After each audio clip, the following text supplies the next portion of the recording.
ناظرین کرام، ہم نے ابھی دیکھا کہ حضرت مسیح موعود علیہ الصلوۃ والسلام نے جو خدمات کیں اور وفات مسیح کے عقیدے کو ثابت کر کے آپ نے عیسائیت کی کمر توڑ دی، اور وہ مسلمان جو ارتداد اختیار کر کے پہلے عیسائیت میں شامل ہو رہے تھے وہ دوبارہ اس بات کے قائل ہو گئے کہ ہاں اسلام ہی وہ خیر، مسلمان ہی وہ خیر امم ہے، اور وہ دوبارہ اسلام کی طرف منسوب ہونے میں فخر محسوس کرنے لگے۔ یہ وہ ایک عظیم الشان انقلاب تھا جو حضرت مسیح موعود و مہدی موعود علیہ الصلوۃ والسلام نے اس دور میں اس دنیا میں لے کے آئے۔ میں اس پروگرام کے آخر میں اب شکریہ ادا کرتا ہوں مولانا افتخار احمد ایاز صاحب کا اور مولانا عبدالباسط شاہد صاحب کا کہ آپ اس پروگرام میں تشریف لائے۔ ناظرین کرام، اجازت دیجیے، السلام علیکم ورحمۃ اللہ وبرکاتہ۔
ہاں کر لیں نا، میرا خیال ہے کہ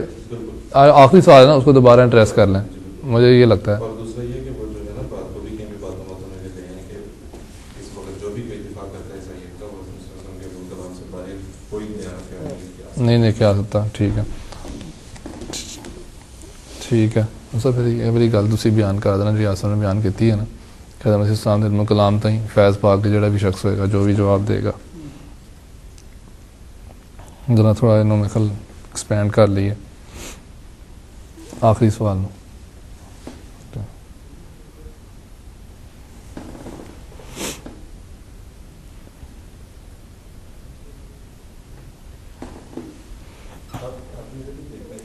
ہاں میں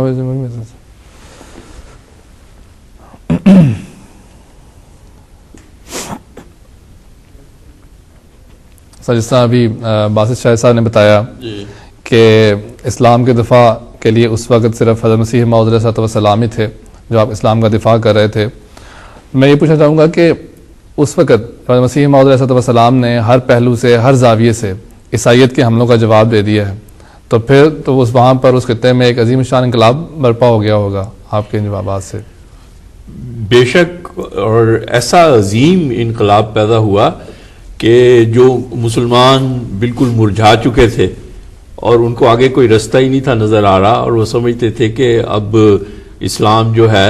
اس کے آخری دن آ گئے ہیں، تو ان میں ایسی جان پڑی کہ وہ بھی کھل اٹھے،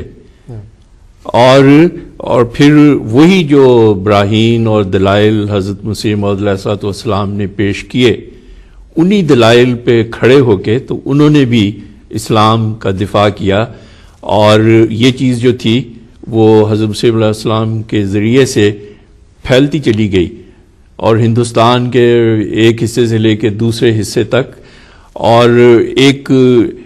جیسے ایک جشن ہوتا ہے نا نشاط ثانیہ کا، اس کا ایک نظارہ ہم دیکھتے ہیں۔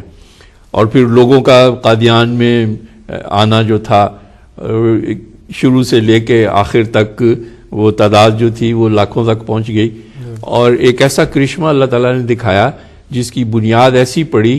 کہ وہ ساری دنیا کی ہدایت کا باعث بن گیا ہے آج۔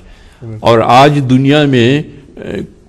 احمدیت کے باہر اور حضرت مسیح علیہ السلام نے جو دلائل پیش کیے ان کے باہر اسلام کا کوئی دفاع ہے ہی نہیں۔ جی ٹھیک ہے، بس آپ اس میں کچھ اضافہ کرنا۔ عبدالکلام آزاد اس زمانے میں بڑے مشہور عالم گزرے ہیں، انہیں بھی مناظرے وغیرہ کا شوق تھا، تو ابتدا میں کہتے ہیں ہمیں اس سلسلے میں کوئی رہنمائی نہیں ملتی تھی، لیکن جب ہم نے حضرت مرزا صاحب کی کتابیں دیکھی تو ہمیں وہاں سے رہنمائی حاصل ہوئی، اور انہوں نے لکھا ہے کہ جو شخص بھی غیر مسلموں سے، عیسائیوں سے مناظرہ کرے گا، اس کے لیے ضروری ہے کہ وہ مرزا صاحب کے دلائل سے استفادہ کرے، اور یہ حقیقت یہی ہے کہ اس کے بعد لوگوں کے انداز کلام بدل گیا، طرز تخاطب بدل گیا، اور وہ جو دفاعی انداز تھا، دفاعی کی بجائے دلائل کے زور پہ جارحانہ انداز ہو گیا۔ تو یہ مسیح علیہ السلام کی برکت ہے۔ اب کوئی ایسا موضوع نہیں ہے عیسائیت کے ساتھ جس پہ بولتے ہوئے ہمیں اصولی طور پہ، بنیادی طور پہ حضرت مسیح موعود علیہ السلام سے رہنمائی حاصل نہ ہو، اور لوگ آج بھی اور آئندہ بھی مجبور ہوں گے اس بات پہ کہ وہ خوشہ چینی کریں حضرت مسیح موعود علیہ السلام کی، کیونکہ یہ ایسا مکمل کام تھا اور ایسا شاندار کام ہے کہ اس کو اس طرح سے آپ نے تکمیل دی ہے خدا تعالیٰ کی تائید اور نصرت سے، کہ جو شخص بھی یہ چاہتا ہے کہ وہ اسلام کی خدمت کرے، میں یہ نہیں کہتا ہوں کہ دوسرے لوگوں میں اسلام کی خدمت کرنے والے نہیں ہیں، دوسرے لوگوں میں بھی اسلام کی خدمت کرنے والے ہیں، لیکن ان کو وہ نتائج حاصل نہیں ہو سکے۔ دوسرے لوگوں نے مالی لحاظ سے بھی بڑا ان کے پاس ان کے ذرائع ہیں، بڑے پیٹرول کی دولت ہے، سب کچھ ہے، ان کے پاس بڑے بڑے علماء ہیں، بڑی بڑی یونیورسٹی ہیں، لیکن وہ نتائج جو جماعت احمدیہ کو ملے ہیں،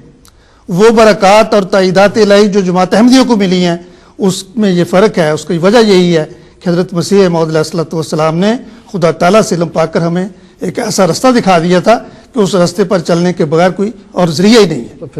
پھر اس دور میں تو پھر کیا لوگوں کا رجوع دوبارہ اسلام کی طرف ہوتا ہے کہ کیا صورتحال ہوتی ہے؟ نہیں، وہ تو جو لوگ کافی حد تک عیسائیت سے متاثر تھے وہ بھی رک گئے۔ وہ میں معین مثال اس کی دیتا ہوں۔ خلیفۃ المسیح اول نے فرمایا کہ میں جا رہا تھا، میرے ایک دوست تھے حافظ قرآن، ان سے میں ملا ایک سفر کے دوران، تو پتہ لگا حافظ صاحب نے بڑی جرأت سے باتیں کی میرے ساتھ اسلام کے خلاف۔ تو میں نے کہا یہ حیرانگی کی بات ہے، یہ امام مسجد تو عام طور پہ نہیں کرتے۔ تو مجھے پتہ چلا کہ وہ کسی عیسائی پادری کے زیر اثر ہے، اور اس نے کہا کہ میں اس سے ملتا رہتا ہوں اور اس کے زیر اثر ہوں، اور میں قریب ہے، میں نے ابھی بپتسمہ نہیں لیا، عیسائی نہیں ہوا، لیکن یہ دور نہیں ہے بات، یہ مرحلہ آنے ہی والا ہے۔ حضرت خلیفہ اول کہتے ہیں مجھے بڑی تکلیف ہوئی، تو میں نے اسے کہا ٹھیک ہے، تم اپنے اعتراضات مجھ کو دو، میں تمہیں اس کا جواب دوں گا۔ اور ظاہر ہے کہ وہ جواب حضرت مسیح موعود علیہ السلام کے علم کلام کی روشنی میں تھا۔ تو اس نے سوال دیے، پادری سے لے کے سوال دیے، حضرت خلیفہ اول نے اس کے جواب دیے، اور اس کے بعد اس پادری نے، اس حافظ صاحب نے کہا کہ کم از کم میں تو عیسائی نہیں ہوں گا۔ تو یہ ایک مثال ہے، اور ایسی بے شمار مثالیں ہیں، بلکہ وہ رو بدل گئی ایک دم سے، لوگوں کے خیالات کی رو بدل گئی، انقلاب آ گیا اس میں۔ تو یہ واقعی یہ جس طرح کہتے ہیں مسیح نفس، یہ مسیحائی تھی آپ کی، کہ مردہ قوم میں آپ نے زندگی کی روح ڈال دی۔ ٹھیک ہے، یہ بھی مولانا نے وہ ابوالکلام آزاد صاحب کا ذکر کیا تھا، تو ان کا وہ ایک اقتباس ہے، وہ لکھتے ہیں کہ مرزا صاحب کی اس مدافعت نے نہ صرف عیسائیت کے ابتدائی اثر کے پر خچے اڑائے جو سلطنت کے سایہ میں ہونے کی وجہ سے حقیقت میں اس کی جان تھا، اور ہزاروں لاکھوں مسلمان اس کے اس زیادہ خطرناک اور مستحق کامیاب حملہ کی زد سے بچ گئے، بلکہ خود عیسائیت کا دھواں طلسم ہو کر اڑنے لگا۔ مرزا صاحب کی یہ خدمت آنے والی نسل کو گرانبار احسان رکھے گی کہ انہوں نے قلمی جہاد کرنے والوں کی پہلی صف میں شامل ہو کر اسلام کی طرف سے فرض مدافعت ادا کیا، اور ایسا لٹریچر یادگار چھوڑا جو اس وقت تک کہ مسلمانوں کی رگوں میں زندہ خون رہے، اور حمایت اسلام کا جذبہ ان کا قومی جو نشان ہے وہ بنا رہے۔ ایسا ایک سلسلہ جو ہے وہ آپ نے جاری فرمایا جو قیامت تک جاری رہے گا۔ تو یہ ان کے خیالات تھے، اور اس قسم کے خیالات اس وقت زمانے کے بہت سارے دوسرے جو دانشور تھے انہوں نے بھی ان کا اظہار کیا، اور حقیقت میں وہی جو بنیاد حضرت مسیح موعود علیہ السلام نے ڈالی تھی، اس کی بنا پر ہی آج ہم دیکھتے ہیں کہ اسلام کی جو دنیا میں عظمت اور عزت ہے وہی اس کی بنیاد ہے۔ بہت بہت شکریہ ایاز صاحب۔ ناظرین کرام، ہم نے دیکھا کہ کس طرح حضرت مسیح موعود علیہ السلام نے وفات مسیح کے عقیدہ کو درست طور پر پیش کر کے دنیا کے سامنے عیسائیت کی کمر توڑ دی، اور ہم دیکھتے ہیں کہ جو مسلمان اس دور میں اعتدال اختیار کر رہے تھے، عیسائی ہو رہے تھے، وہ دوبارہ اس بات پر قائم ہو گئے کہ یقیناً امت مسلمہ ہی خیر امم ہے اور رسول کریم صلی اللہ علیہ وسلم ہی خیر رسول ہیں، اور وہ دوبارہ اسلام کی طرف آنے پر فخر محسوس کرنا شروع کر دیا ان لوگوں نے۔ ناظرین، میں شکریہ ادا کرتا ہوں افتخار احمد ریاض صاحب کا اور اسی طرح مولانا عبدالباسط شاہد صاحب کا کہ ہمارے پروگرام میں تشریف لائے۔ اجازت دیجیے، السلام علیکم ورحمۃ اللہ وبرکاتہ۔ شکریہ جزاک